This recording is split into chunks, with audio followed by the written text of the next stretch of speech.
faith, perspective. Faith, perspective. Y'all didn't get that. Faith, perspective.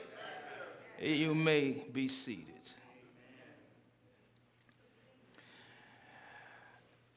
Perspective is different than vision.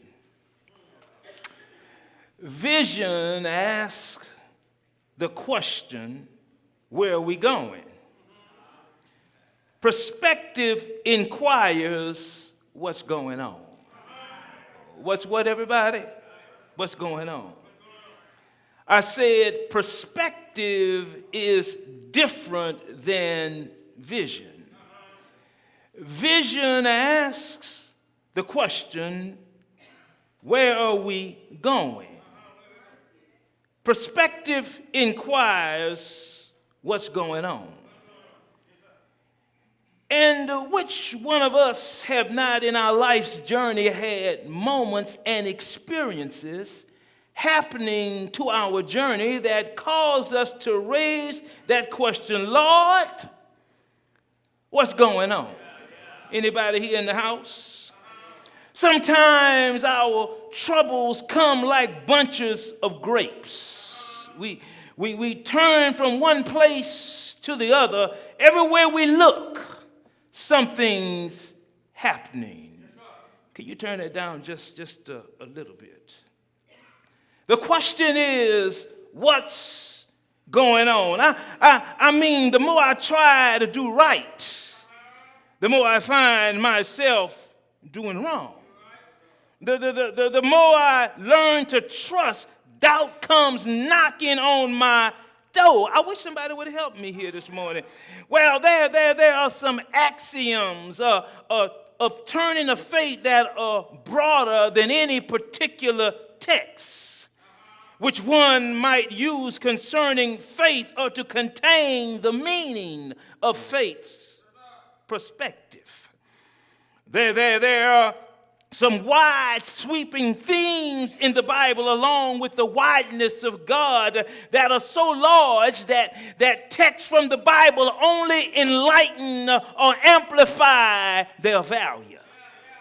Texts like, though he slay me, yet will I trust in him. Texts like, I know that my Redeemer lives no matter what folk may say. Texts like, I can do all things through Christ, which strengthens me. Texts like, if God be for me, who in the world can be against me? Texts like, I am persuaded that nothing's going to separate me from the love of God, which is in Christ Jesus our Lord. Texts like, forgetting those things which are behind me, I press toward the mark of the prize of the high calling. These texts are the center of one's preachment, of one's trust in God.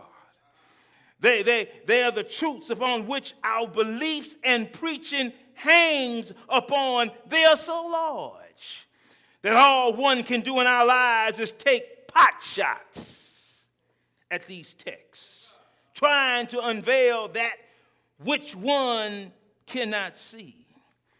For faith is the evidence of things hoped for, but are not seen.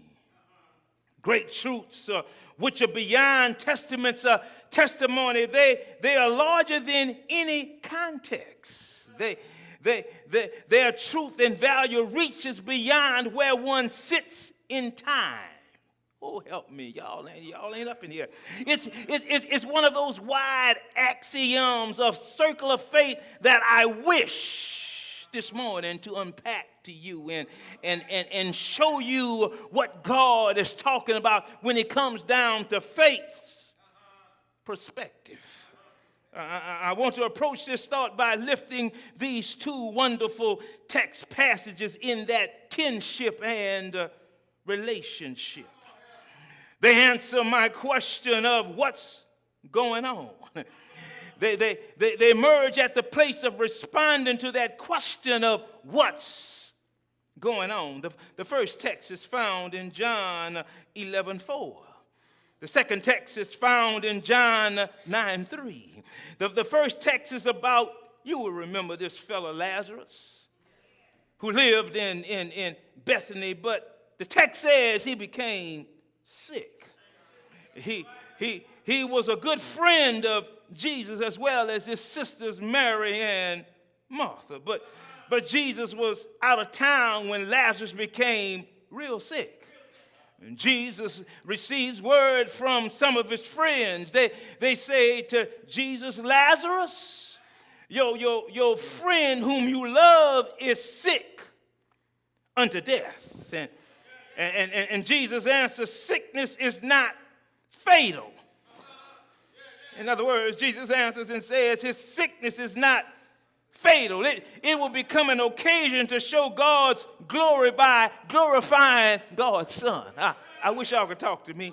The second text, it's the story about the blind man, whom the disciples have been conditioned by their cultural conditioning, which is of somebody's having trouble. It must be related to something that they have done wrong, or maybe their parents have done wrong. Some of us have that same kind of cultural condition. When they see this blind man, they say to Jesus, is he blind because his mother or father sinned, or because he sinned? And Jesus says, you're asking the wrong question. You're looking for someone to blame. There is no cause effect. Each of these texts in their peculiarity could provide the ground for some great homiletical discourse, some show enough preaching. Am I right about it? But on some occasion I have preached on them myself and found these two particular texts great to preach on in a singular position. But these texts uniquely join together at the question of perspective of what's going on. In each of the texts, there are two presumptions. How many presumptions? Oh, y'all didn't say that. How many presumptions? There are two presumptions. Number one, there is the presumption of the family and friends of Lazarus, who say he is sick unto death.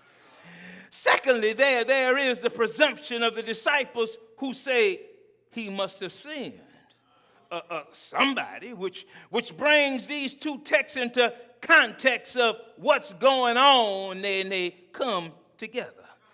I think you're sitting there on your phone, texting, not paying any attention to what I'm saying, because you know the end of the story. But is it all right if I take you between the lines of each of the stories? Jesus says Lazarus is not going to die. But turn to your neighbor and says, but Lazarus does. Oh, wait, y'all quiet. But Lazarus does. They take Lazarus to the cemetery and they bury Lazarus. And 3 days later, Jesus shows up, calls him by name, says, Lazarus, come forth. And the dead man leaves the cemetery.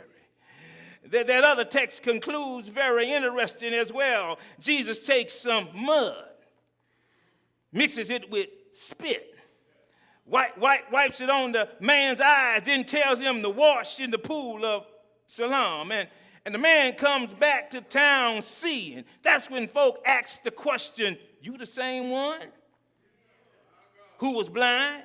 They ask his parents, they say, is this your son? They say, yes, he was born blind. Then some of them attempt to raise a theological question. Like, what you doing being healed on the Sabbath? The blind man says, I don't know anything about that. All I know this morning when I left home, yes, I had to beat McCain in the Palestinian sand to make my way to wherever I was going. But all I know now is I once was blind, but now I think I'm seeing. The question is, what's going on? And Jesus answers the question, no, he's not sick unto death. But his sickness is that the glory of God may show up in him. He's not blind because of his sins, but he's blind that the glory of the Lord may be made manifest in him. Now, what these two passages indicate is that trouble is not always trouble. Can I get a witness up in here?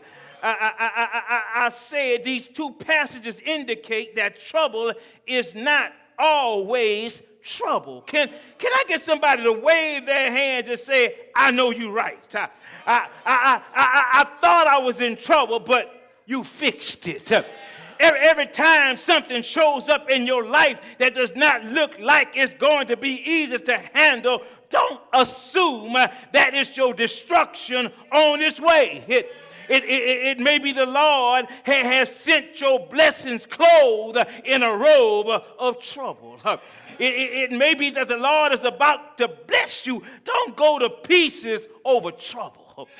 Don't throw up your hands and say, I can't make it because of trouble. Don't say it's over. The next time trouble shows up at your door, step back and ask the question, Lord, what's going on? Y'all need to talk to me. It looked like trouble, and it felt like trouble, and it smelt like trouble, but I found out faith has a divine twist on it. What I thought was trouble was a blessing. Are y'all up in here back? Yeah, back in 1976. That's a long time ago. I bought a deuce and a quarter. Y'all remember them deuce and a quarter with the thick Landau custom back. Mine was black and red, and it I had the gangster white walls and wheels but I didn't have the big domino things in the mirror. But I thought I was doing a little something because I had a 8-track player, and y'all ain't up in here. Y'all know what I'm talking about. And I had the gangster lean because the chairs would roll back. And back in those days, I'd ride to Chicago to see Mrs. Cox, bless my soul. I'd drive all night to get to that sweet thing. Y'all don't seem to know what I'm talking about. But one of these trips, I was going to New Orleans to see Mom and Daddy, and I was all by myself, and I had the 8-track playing the Spinners.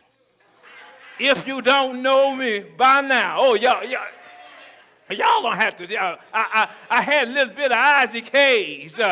Y'all young folks don't know that's real music back then. And I had little of the Shy-Lights. Have you seen her? And I was between Baton Rouge and New Orleans, and I was just having a good time, and all of a sudden my car started slowing down. I said, what's wrong here? I got a brand new car. I shouldn't have no problems. And the car all of a sudden stopped. And I pulled on, you know how it's back in the steering wheel with the power, it stops. And I had to struggle to get the car over to the edge. And I was in no man's land. Yeah. Back in them days, you didn't have no telephone. All you had was a CB if you had that in your hand. Yeah. And so my car pulled on the side of the road, and all of a sudden somebody pulled over on the side. I said, oh, thank you, Jesus. And so the man knocked on the door. He said, sir, you got in the I said, yes. He said, what's wrong? I said, I don't know what's wrong.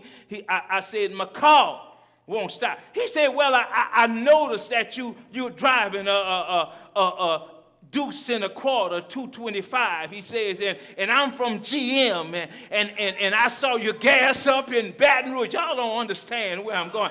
I saw your gas up in Baton Rouge, and I knew that these GMs had some problems, and they needed to have a factory recall, and I decided that I was going to follow you just in case. Oh, y'all ain't up in here. just in case something was going to happen. I just decided, he said, and you was flying. I don't mind telling you was driving. He said, but I kept up with you, and I noticed that you pull on the side of the road, and I noticed, I said, oh, something is wrong. He said, if you allow me, if you would just allow me to look under the hood.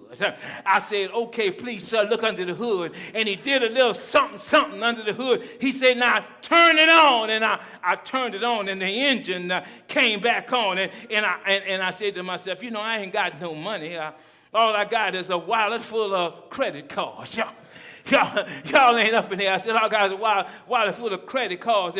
And I said to him, I said, sir, I said, I would like to give you something for what you did for me. And I don't have any money. I said, but if you just give me your name and your address, I'll send you something. And he said, sir, he said, you don't owe me anything. He said, I happen to be one of the makers of the Buick.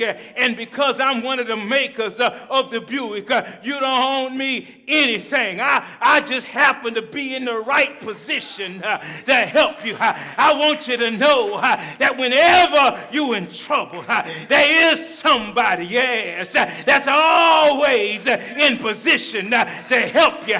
His name is Jesus. Is it all right if I tell you trouble don't last always? Turn to your neighbor and say, neighbor, trouble don't last always. I don't hear you. Can you say it one more time? Trouble don't last always. Y'all sit down. I ain't through yet. I feel pretty good this here morning. Now listen. There are 3 responses to the question. How many responses? There are 3 responses to the question of what's going on from a faith perspective. First of all, when trouble comes in your life, the first thing these texts suggest is that faith trusts God's sight and not yours.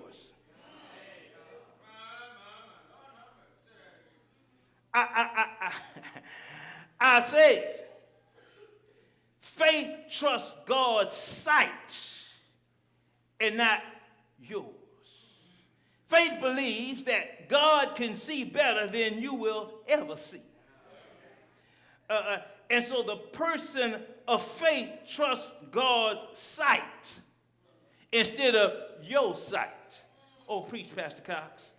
See, we may not understand what's going on and to talk about deliverance in the midst of your trouble. It may be confusion, and it may not make any sense, like singing in the midst of trouble. Paul and Silas, it doesn't make sense to be singing, I'm so glad trouble don't last always in jail.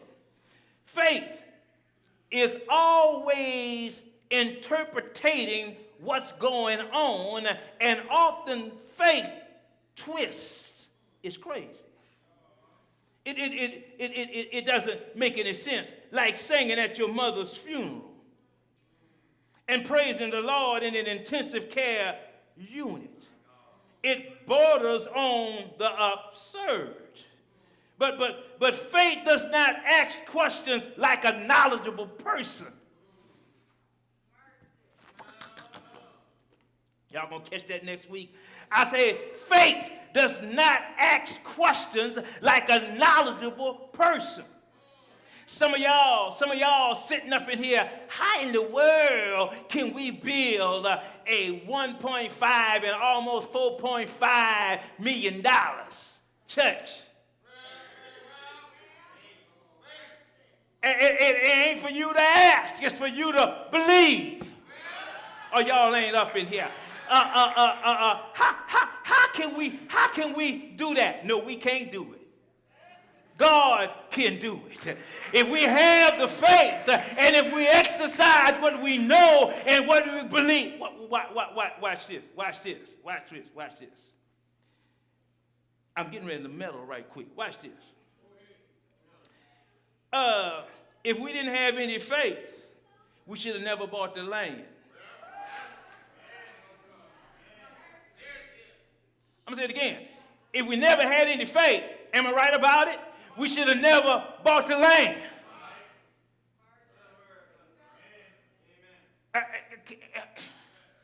Think about it. If we didn't have any faith, we should have never bought the land.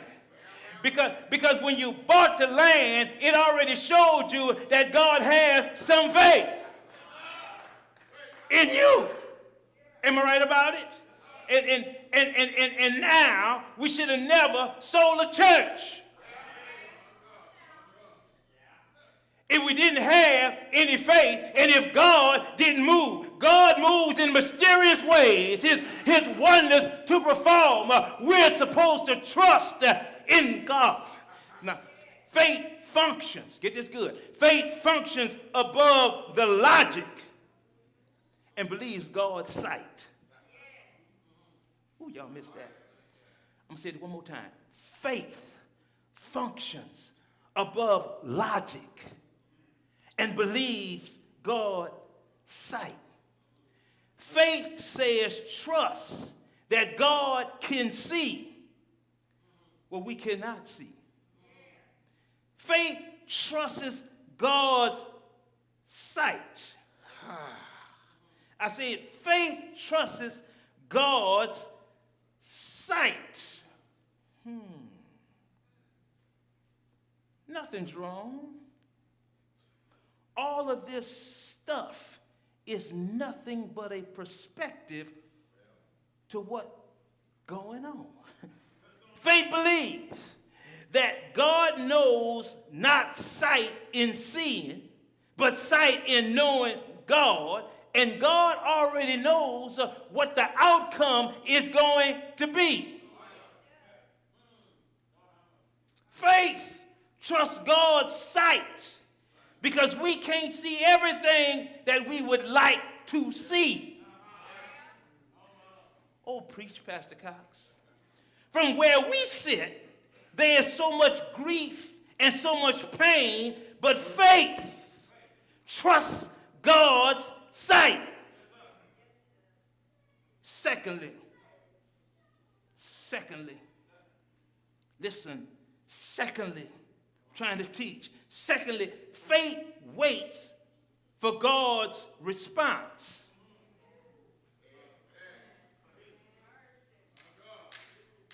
Faith waits for God's response. Faith doesn't reach conclusions until it hears from heaven. Did I hit you? I'm going to say it one more time. Faith waits for God to say what's going on. Whew. The friends say he's sick unto death. Jesus says, let me speak on it. He's not sick unto death, but he's sick so the glory of the Lord may be manifested in him. He's blind so that God can do God's thing. Faith waits because God has the final word. God has the what? God has the what? God has the final word. No matter what you do, no matter what your conclusion may be, God's got the final word. It's in his hand. Faith waits for God's response. Faith waits to see how God is going to interpret the situation that you're in.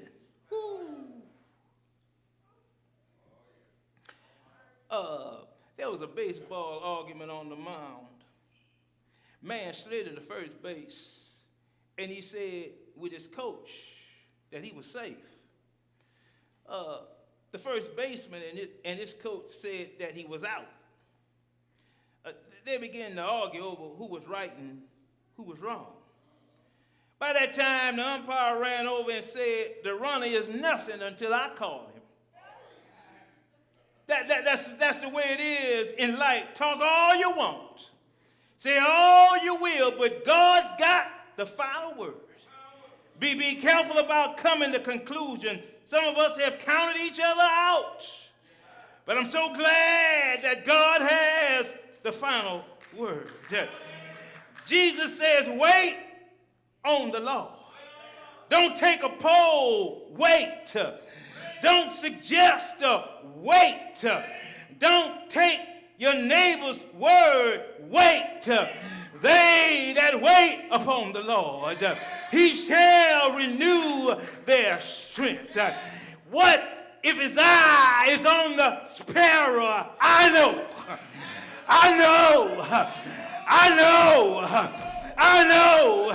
He watches over me. Wait, I say, for the answer to your prayer will always get to you before you are finished praying. You think I'm lying? The church prayed when they found out that Peter was locked up in jail. The church didn't organize a protest march. The church didn't seek out petitions. The church didn't try to bond Peter out. By faith, they started praying at Sister Mary's house. The church didn't understand the fulfillment to their prayers came before their requests. Do you hear what I'm saying? I said the church didn't understand the fulfillment to their prayers came before their request was even before God. That's what the Lord is trying to tell us. Faith, before you call, I will answer. Do you hear what I'm saying? Peter is chained to two soldiers. When Paul and Silas was in jail, they prayed and sang. But Peter is not praying, nor is he singing. Peter is sleeping. Peter, don't you know this could be your last night on earth? But he's sleeping on death row. How can a man sleep? There's no need of worrying about anything. How can a man sleep? I hear Peter saying, there's no need of me losing sleep all night long and all day. Angels keep a watch over me, my Lord. Peter says, I trusted in him in previous times. I will trust in him again. Why, Peter? My past experiences brings me present confidence. The Bible tells me that while the church was in prayer, an angel was dispatched from heaven. Peter is sleeping so good until the angel has to hit Peter to wake him up. But not only that, the angel strikes the chains. And anytime you strike a chain, I believe it's going to make some noise. But when the angel was dispatched from heaven by God, while the church was praying, the angel, when he hit those chains, the molecular structure of those chains change from metal to liquid, which made no sound, which causes the soldiers to sleep on. Peter gets up, the gate swings open. Peter walks out, predestined, faith in knowing that if God blessed you before, he sure enough will bless you again. Is there anybody up in here who can stay and wave their hands and say, God blessed me when I thought all was over? Is there anybody up in here who can testify with me that faith is believing in God? Don't ever sell yourself short. Keep on trusting in the Lord. Is there anybody up in here who knows that God made a way out of no way for you? Didn't he wake you up this morning? Didn't he start you on your way? Don't you know, if you trust him, everything will be all right. Don't you know? Don't you know if you try him, everything will be all right. Faith is the answer to anything. Trust in the Lord and he will see you through. There's a song that says, I will trust in the Lord. I